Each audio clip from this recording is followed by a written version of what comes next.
How do you communicate that to maybe new founders or first time founders that you're working with?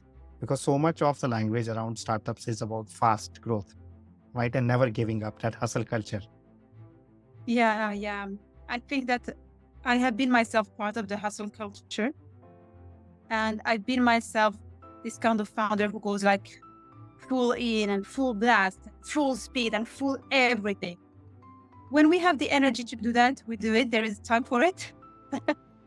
And over time, I think we realize there are other things to do.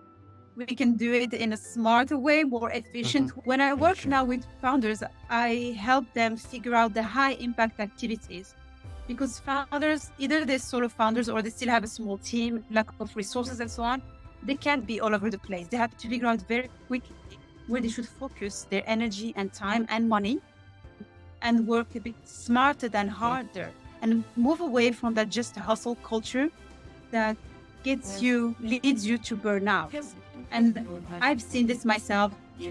Yesterday again, I met a founder who was burned out. Myself, I'm a professional burnout person. So at some point, we just realized there are other ways to run a business and to grow in a sustainable way. Thank you. Thank you for sharing that. I think that is such wonderful advice and so much coming from somebody who has been in the startup space for so long.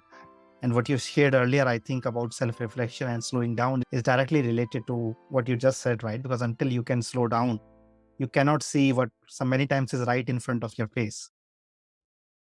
Yeah.